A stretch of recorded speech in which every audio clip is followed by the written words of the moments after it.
Well, welcome everyone to Future Proof Adelaide. I hope Paramount's Liquors Future Proof Adelaide. I hope you're having a good time. Can we introduce our speakers for the first panel? It's all about future-proofing your brand. I'm going to trip up on that word every time tonight, I think. First up, we have, you know him well, he's a local these days, has opened up a wonderful brand, Never Never Distilling Co., up there in the Adelaide Hills still. McLaren Vale, same thing to me. Clearly, I'm a carpetbagger, I'm not from town. I did live here for 2 years as a kid, but yeah, anyway. Sean Baxter, give him a round of applause.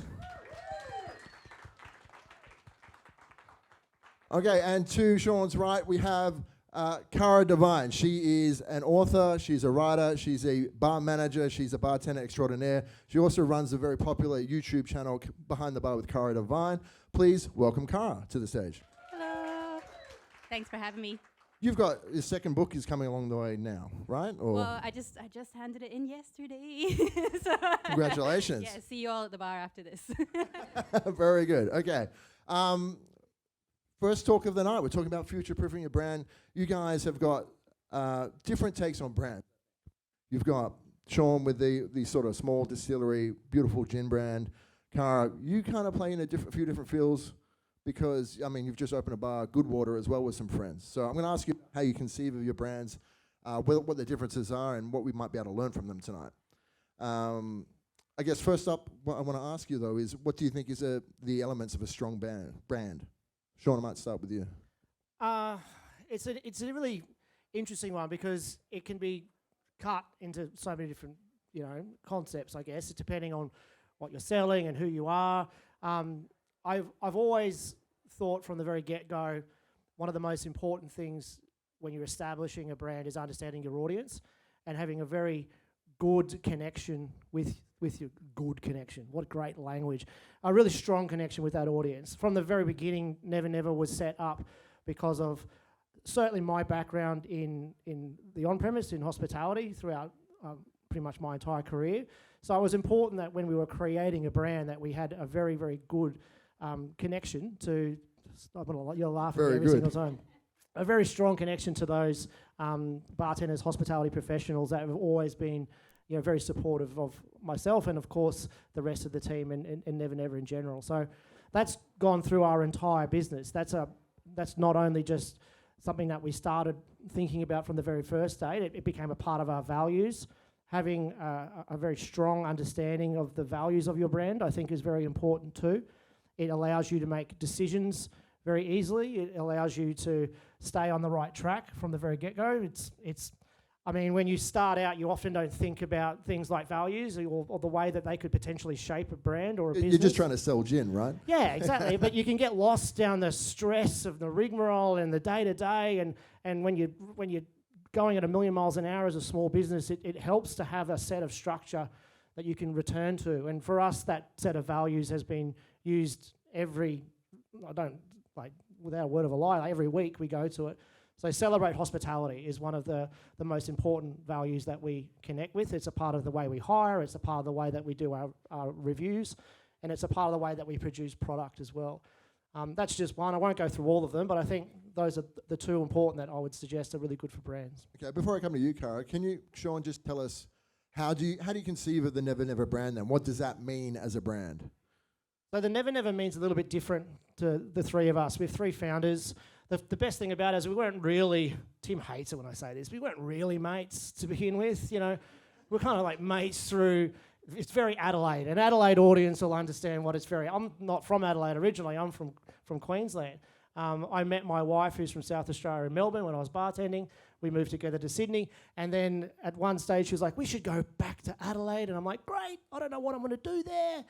I'm selling booze in Sydney, but I'll go down and we'll set up a bar or do a restaurant or something like that. Like, it was very much the long way around. Yeah, I was going to say, what does the brand mean? The brand effectively, thanks for I told you to bring me on track. The brand means something different to each one of us. And for me personally, it's this idea of adventure. The idea of Never Never in Australian etymology is the space beyond the horizon and beneath the stars. It's effectively hitting horizon, and then when you hit that horizon, you're looking for the next one. So it's hard to step into the Never Never. It's hard to find it. The whole concept of it is about this constant push and this constant sort of understanding of being on one giant adventure, which I think that's what is pretty indicative of what we're all on. And we are on a giant adventure tonight, that's for sure. Absolutely. Cara, how do you conceive a brand? Because whilst you've got a brand in the sort of the bar space with Good Water in Melbourne, but you're also building your own personal brand. The YouTube channel is huge. The element of branding to that as well. Yeah. I can switch it over. Do you want me to switch it over? That was a yes. So yeah, you've got the YouTube page as well, but you're also a writer and, writing for Australian Bartender magazine. Pretty good magazine, I hear. And Look, whenever you're hiring. I'm going to probably release this as a podcast, so that's great. And you got 2 books on the way, so you've very much built up your own kind of personal following as well. What are the differences between having a personal brand and something for a business like a bar or a spirits company? How do you think about that? Yeah, I mean, I think, again, kind of reiterating what Sean said, the main thing is the audience, like we're in both kind of spheres within the YouTube thing and I guess like drinks communication in general. Back when I started doing it, I felt like there were not as many, I guess there was a lot of like bro bartenders, like, and people kind of yelling at you about like, this is the exact way that you make a whatever. Certain ways you got to wear suspenders and arm exactly, garters. and the arm garters and all that. Wax your moustache. Sean knows about this. Yeah. And so I very much saw, I guess, a gap in the market, and I think that's how most brands start, right? As you see something that you want to be part of, but feel like you could bring something different to it. I think with the bar, you also really have to think about the neighborhood that you're part of, the community that you want to be part of. So at Good Water, it is an American whiskey focused bar, but it's in a suburb in Melbourne, which has like a lot of live music. Like it's like a really kind of young and vibrant. It's not right in the CBD or anything like that. And so we were like, as much as we want the whiskey geeks to come and to have an awesome time and for us to, like be able to share awesome whiskey, that is not going to be our bread and butter. Our bread and butter is going to be the people that live right around us. So we have to make sure that we also have great wine, great cocktails, great beer. And then if they so happen to look at the back bar and be like, oh, you have quite a lot of bottles up there. And we're like, yeah, this is actually this. And, and we kind of reel people in a lot like that. But it's very much, like a community and neighborhood bar first and foremost. And then which happens to have a pretty awesome collection of whiskey. So in the personal side of things, have you set out with like I'm going to define myself as in, opposition to that kind of bro bartender thing? Did you have an early idea of branding early on, or was it something that sort of developed more organically? I guess what I'm trying to get to is how early on, and to both of you, how early on do you need to be thinking about a brand and something that's going to last for a while? Yeah, look, I think it did happen more organically for me, and I think the funniest thing is I vividly remember having a conversation with my original business partners and behind the bar saying, I don't think we should put my name on it, because then it's then tied to me, and you get, we can't then decide to pivot and do other bartenders or you're going to have to do this forever. Yeah. And so now I'm sucked in. And so, yeah, like that honestly is something that I guess you have to think about when initially building a brand, is whether it's something that you plan on it being entirely your baby and you're always going to do it, or, like a lot of spirits brands do, maybe building up to a point where you do sell it, or where you can bring other people in as investment and that kind of thing. And at that point, you probably don't want to be too synonymous with the brand. So I almost feel like you have to make a bit of a decision there, because at this point, like I can't, behind the bar doesn't really exist without Cara Devine, as much as like I would be happy to do a whole other series of bringing other bartenders in. I'd like to see behind the bar with Sean Baxter as a step in. I mean, Be horrible. I'd just be making mess everywhere. No, I want to see the world burn. They get agitated when I even get close to the bar now. Tried to do a bar training and I broke an unbreakable Boston glass. I was like, that's great. Sean, 2006 wants their cocktail equipment back. Sean, how early on with Never Never, branding was there at the start for you guys. How did you go about getting that brand together in sort of a strategic, I guess, sense? Yeah. Was it really important to nail it down before you went out to market? Absolutely. Like I still remember sitting with George in the very early days. We worked through Never Never, the name first. We knew it needed to be transportable because we were always going to evolve. We started off in 16 square metres in a shed in Royal Park, Big Shed Brewing, well done. Again, that needed to be able to move. So that was the first start of the branding. It couldn't be Westside Distillery or McLaren Vale Distillery. It already existed for a start. It needed to be something else that was, transportable. Never Never was that. And then once when he had the name, we started looking at designers, and that was a really important part as well. So working through a various range of both local and interstate and international designers. It just so happened that we landed with a fantastic designer, Carlo Jensen. He's a local designer. He works for Peculiar Familiar. Everyone in the room will have been in one of his venues that he's helped assist. Again, when it comes to his influence locally here, it was huge. He was our first, we were his first spirit brand. He had done a wine brand before that. So it was really interesting. We were working with somebody who kind of had a really good connection with hospitality. Pink Moon Saloon, Whistle and Flute, Alfred's. He's been a part of lots of different little businesses around here in terms of the way that they've worked with their brand. And now he was connected to us. So, just quickly on that though. So I'm assuming though you had sort of like a business strategy or a business idea, then name, and then design. Is that right? Yeah. I mean, it's okay if it's different, Sean. I mean, we're here in a learning safe environment. Okay, do you want to know the honest truth? Right. I do want to know the honest truth. truth was that we got the name first. Tim, George, and I all had very different ideas about what we were going to do. I got involved because George said it was going to be a whiskey involved, and I was like, great. I was a whiskey ambassador. I was working for Johnny Walker. I wanted to create a blended whiskey style within Australia. And I still remember sitting at the KB going, yeah, we'll definitely do whiskey. The gin will be a little thing, and then we'll do whiskey. So, we had all these grand visions of what our brand was going to be. But then we started making Triple Juniper, and we were making, it was selling really, really well. It was connecting to our audience that we were talking about, selling out the back of Tim's Magna, driving down laneways in Adelaide, selling pretty much boot liquor. But it was well received, and people kind of enjoyed that part, I guess, of the early parts of our brand. So Never Never Distilling Co. originally would have been more than gin. I mean, it is more than gin, but gin is very much the focus. We had the rough concept of what we want to do. We didn't have a still. When we started the name, we still hadn't purchased a still. We purchased a still maybe 3 or 4 weeks after George kind of found one that was within our price range, which was all at Spark Brew in Melbourne. It was a shop floor special, so it was designed so you could measure it and then order one from the place that you get it from, as opposed to taking that one. And George was like, that one. So because we knew there was a 6-month waiting list and we could get that one the next day. So the long way around again is that we formulated our brand very much on the fly. Triple Juniper Gin came about because we did trials on Wendy with the Vapor Basket, which was a part of that still, was very instrumental in the flavour profile. We came to that brand because that's the best gin that still could make. So that was why we suddenly... That Triple Juniper brand. Right. Yeah, because when I think about Never Never, I think Juniper is first and foremost for me. I think because it's been huge in the bartending community, and I think you were very much like, hey, this thing tastes like Juniper. It's a new gin. It's not all lemon myrtle and all this kind of stuff. And I was very weirdly enough, that was a radical idea at the time. It's a bit of a weird one.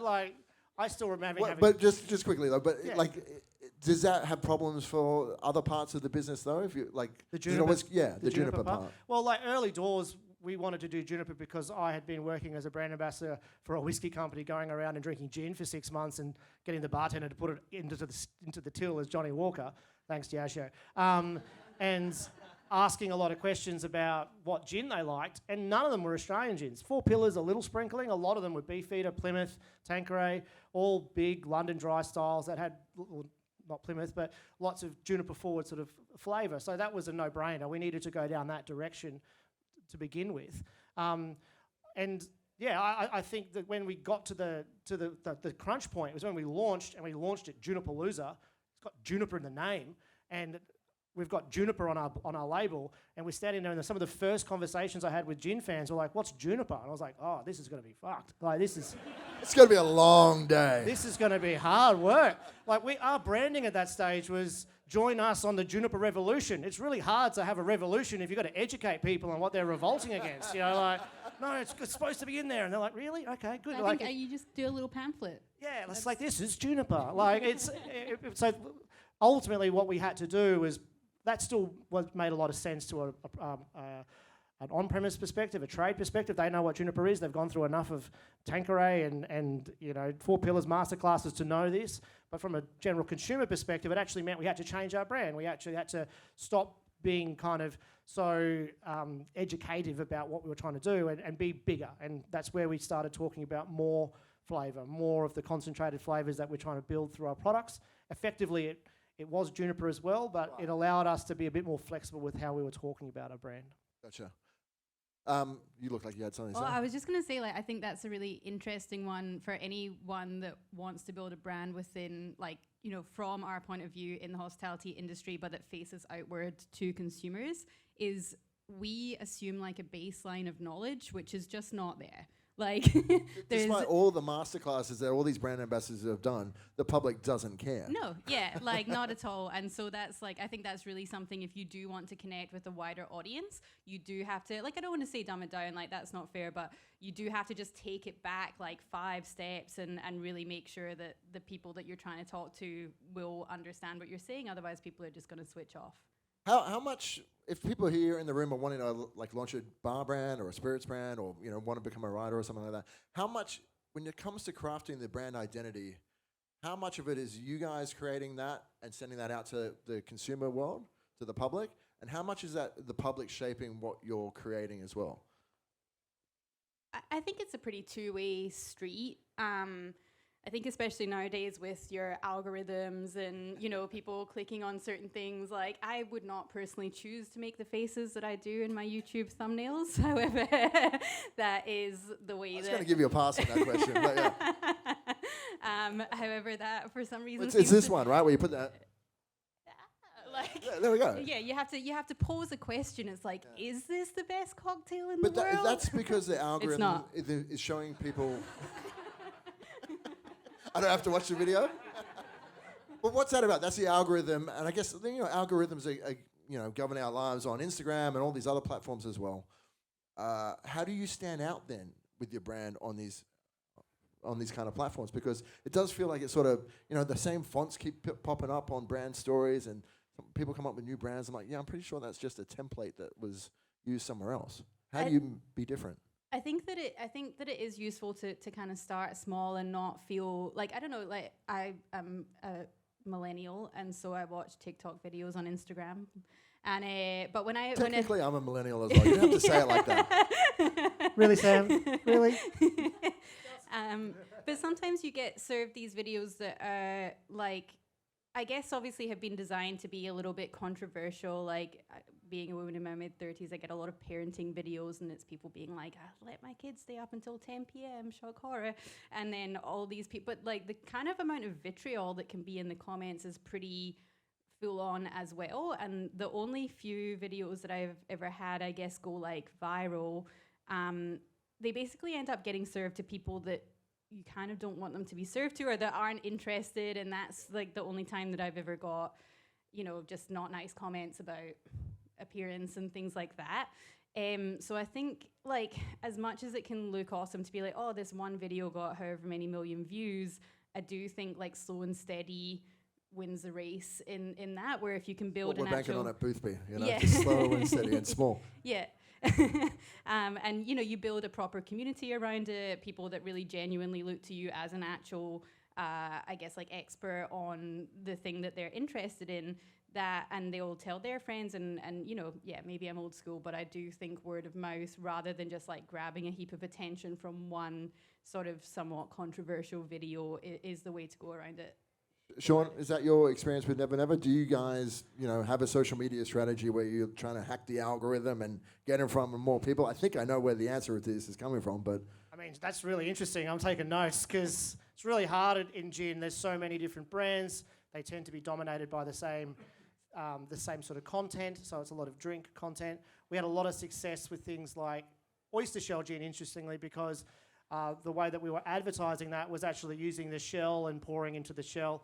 That, without question, was one of our biggest pieces of advertising in the way that it was responding to People conversion. are like, oh, that's wild. That I was haven't it, seen yeah. that So it was before, people kind of at equal parts, like just going, "You guys are idiots," versus like, "That's disgusting," versus, "Oh my God, that's exciting! I can't wait to do that." So it was. There's a moment there that yeah, captured people's attention. it certainly was, and that is a good example, I think, of just like thinking a little bit outside the box in terms of your signature drinks, the way that you're trying to stop the thumb, which is that kind of moment where there's just death scroll, death scroll, death scroll. Like, what is that thing that someone's going to stop on? And for us, it was the simplicity of something like that. But did you intentionally get to that thumb-stopping moment, or was it something that came by accident, though? That was well, the oyster shell. Like, can you like game the system, or is it like things that happen organically? You can and then you can't. Like, I think that there's certainly, like, we will find that pattern now, and we will continue to use the Shelly, which is fantastic. You can have one next door, it's delicious,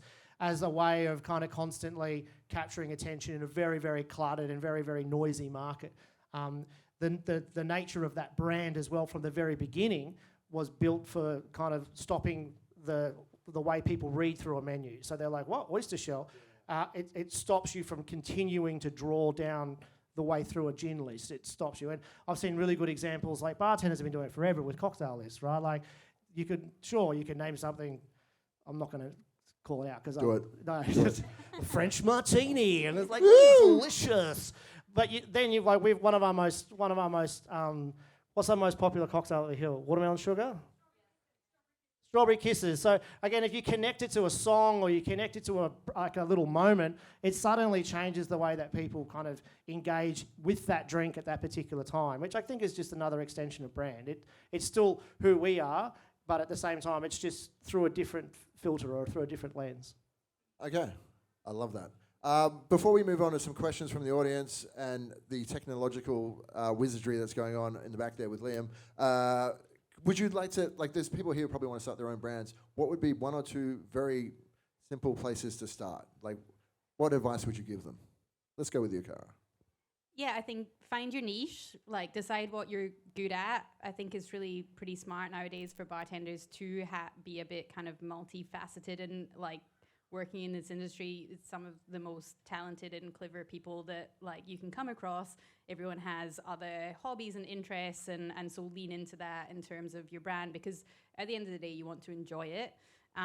If it ends up kind of, becoming a bit of a thing. And also like treat it as like a proper business from the get-go. So make sure that you've double-checked your kind of legalities, that you're not going to end up with a tax bill, that if there are other people if there are other people involved, get like just a super simple partnership agreement. In case you couldn't tell, this was my degree was in law, but it just like covers your bases. If things start to kind of like, the wheels start to turn and you end up with some multi-million-dollar business, which I hope for everybody in this room, then you've kind of got all of those foundations in place. And Sean? I think just understand your own personal limitations and what you bring to the table, and be confident what you bring to the table. When we started, it was, I think, the success behind Never Never is like connected to the three of us, Tim, George, and myself. Like, without Tim's understanding of production, without my connection to on-premise and brand, and without George's general know-how wizardry, like basically has built businesses for a significant part of his life. There is such a wealth of opportunity to continue to grow a small brand very, very economically. You can do it without having to kind of go too early into things like agency, too early into other really, really big, expensive things that can drain a lot of money very early on. And I think just be very mindful of the fact that if anyone wants to start a gin brand, just bring money. Like, just bring more money than you think you need, because it is expensive. It is very, very hard. Not just gin, exactly. Everything is really, really, like, be very confident. Like, we were lucky in lots of different ways that we started off and we, to a certain extent, still do have do many things ourselves because it's the most economical way of getting it done. And how much of the brand secret sauce is timing? Yeah, without question. Like, I wouldn't want to start a gin brand now and try and get the ear of a major retailer or a bartender who's gone through the last 3 or 4 years. It's really tricky. And we came in right at the back end of sort of like the success of, like we were a new brand for about maybe 2 or 3 weeks before Threefold started. So it was just, it happened so fast that you're the new thing and then you're not. So I think it's very much about being aware of how you're selling your product too. If you're able to build something that allows you to market and sell your brand like a cellar door or you're working within a venue or a bar, that's certainly going to make it a lot easier, for example. So I think you've just got to make sure you've got a capacity to be able to monetize the thing you're trying to do as easy as you can, and don't set up too many roadblocks. Lots of distillers who, for example, started off producing with other producers, not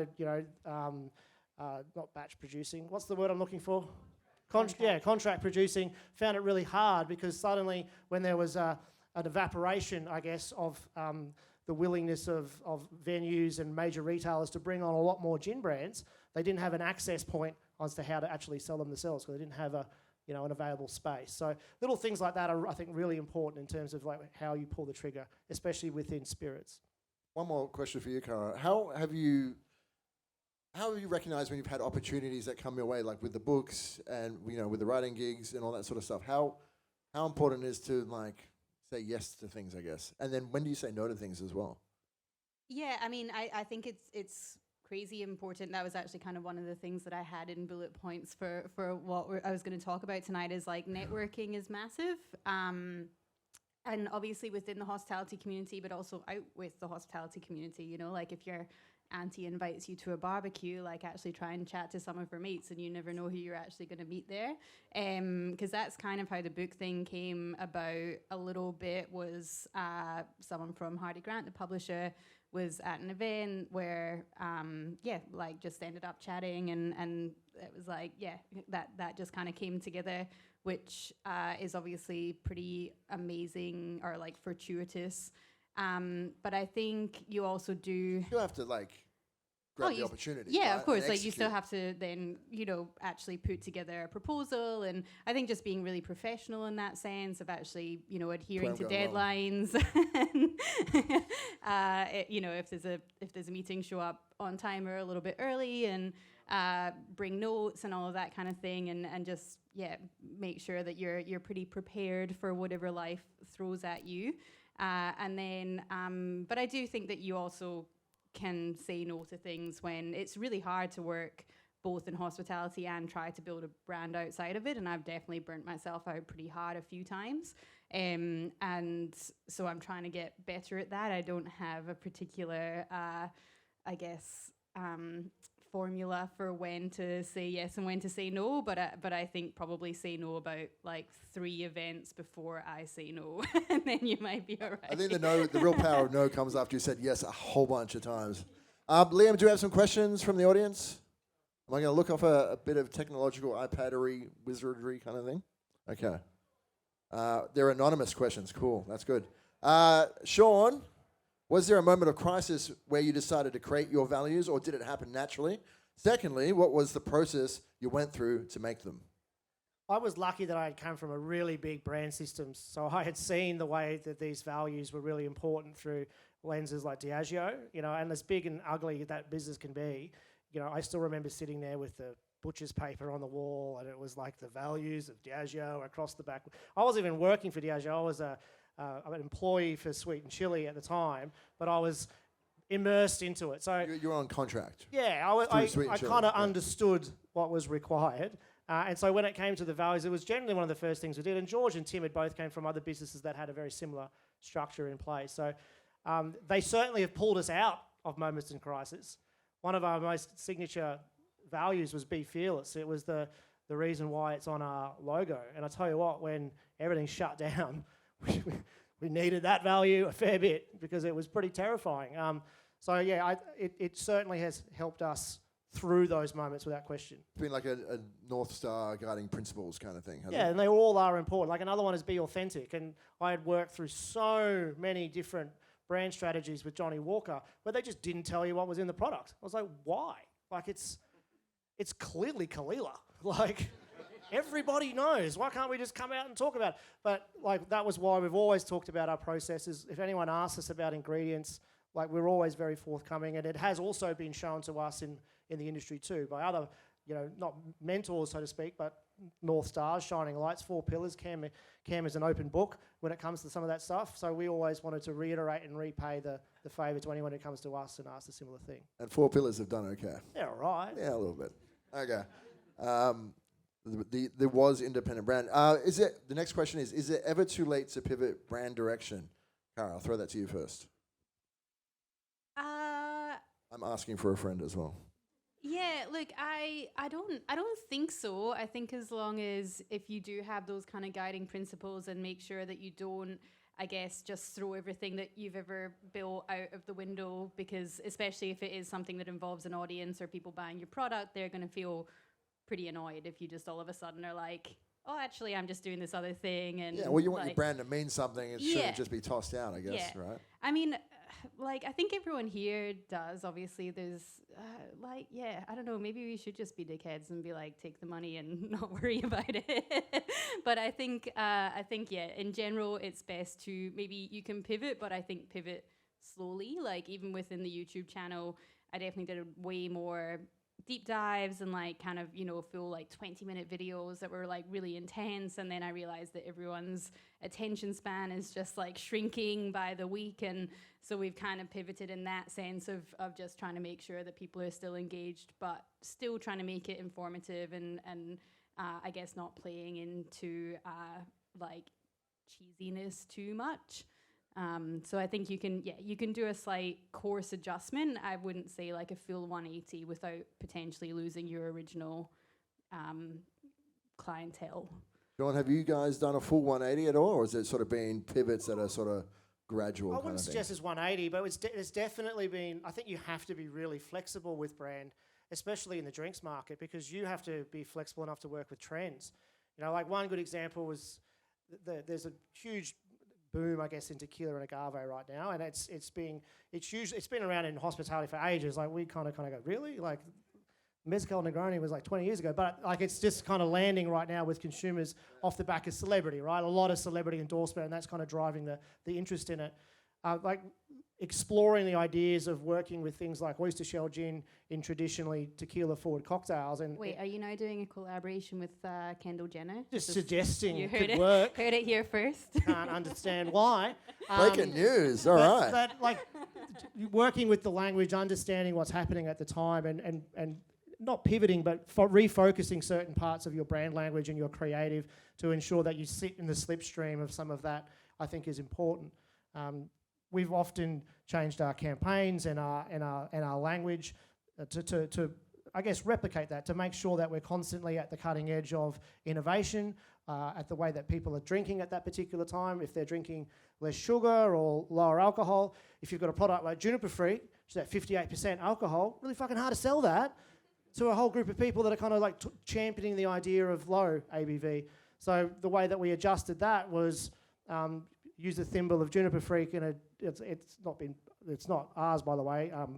Heyman's did it first, which was that sort of ultra flavoursome small thumb of gin into a glass to make it still taste full flavour. You can do that with Juniper Freak as well. So suddenly they do with 37% gin, right? Yeah, exactly. So suddenly we were using less Juniper Freak, but it still worked in that kind of conversation of drinking less. Okay, I've got one more question that just came in. I'm not sure if this is vetted or not. But Sean, how oversaturated is the Australian craft gin market on a scale of 1 to 10? And then we'll leave it there, shall we? I mean, it's pretty saturated, right? We're going to Mars to go and get a little bit of separation from the market. There's an argument that's baked into the premise of that question, yeah. Yeah, I mean, but it's at the same time, I still think that if you're motivated and if you have a great product, there's lots of fantastic product in the market. Craft gin and wine and coffee and chocolate and tea, everything is oversaturated really when you think about the way that you've got premium sort of consumer products at the moment. There isn't anyone who's just sitting there going, woohoo, yo, like this is just my market. Like you have to work hard to stay at the top of that. So yes, it's saturated. Yes, it's really challenging out there. You have to work much, much harder to be able to get any kind of cut through.